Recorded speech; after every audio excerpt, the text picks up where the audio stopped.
اهلا بيكم. يلا نعمل مع بعض كحك بالسمسم. اول حاجه محضره عندي كوبايه من اللبن الدافيه، نزلت بيها عندي في البوله مع كيس خميره فوريه مع 3 معالق كبار من السكر. هبتدي اخفقهم بالمضرب اليدوي بالشكل ده. بعد كده هجيب عندي بياض بيضه وربع كوبايه من زيت الذره، هبتدي اقلبهم بالشكل دوت لحد كلهم ما يختلطوا مع بعضهم. هكون محضره عندي 3 كوبايات ونص من الدقيق الابيض المنخول، اهم حاجه تكوني نخلاه على الاقل مره. بعد كده هنزل عليهم بربع معلقه من الملح واخدهم عندي على العجان او بايدك وتبداي تعجني فيهم بالشكل ده. هتبتدي العجينه تلم معاكي، هي مش هتحتاج اي حاجه تاني خالص من السوائل، هتبقى عجينه طريه.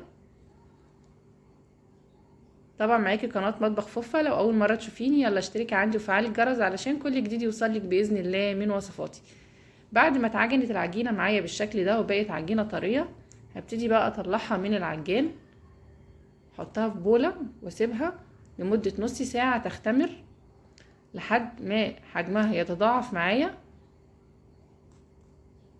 طريقتها سهله خالص، وعايزه اقولك بيطلع كحك بالسمسم طري وهش وطعمه حلو قوي. بعد ما العجينه اختمرت عندي بالشكل ده، هبتدي بقى اطلع العجينه من البوله وهقسمها على قطعتين. طريقتها سهله خالص.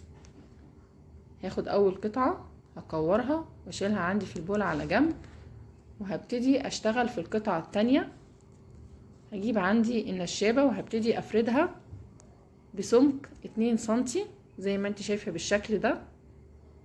هجيب بقى عندي اي حاجه مدوره، ممكن تقطعي بكوبايه بغطا برطمان. انا عندي قطاعه الدوناتس، هبتدي اقطع بيها، بتكون مفرغه من النص. لو هتقطعي بكوبايه بغطا ازازه بتعملي الدايره اللي في النص، هتعمل معايا كميه حلوه قوي. هبتدي بقى اشيل العجين الزياده ده واجمعه مع بعض وهرجع افرده تاني. هجيب بقى عندي صينيه اكون دهناها بالفرشه بالزيت، وهبتدي ارص فيها الكحك زي ما انت شايفه بالشكل ده. طريقته سهله خالص، مكوناته موجوده في البيت، هتعمليه بجد بيطلع معاكي خطير. حاولي تسيبي فرق بين كل قطعه وقطعه عشان لسه حجمه هيزيد، لان احنا هنخمره كمان مره. هتخمريه لمده ربع ساعه لحد ما الحجم بتاعه يتضاعف بقى بالشكل ده كده. جيب عندي بقى صفار بيضه مع معلقتين من اللبن ورشه من الفانيليا، وهبتدي ادهن الوش بتاع الكحك بالشكل ده عشان يديني اللون الذهبي. هجيب بقى عندي سمسم او حبه البركه اي حاجه تحبيها، وممكن تسيبيه ساده. هبتدي اوزع السمسم على الكحك بالشكل ده. هكون مولعه الفرن على درجه حراره 180 درجه.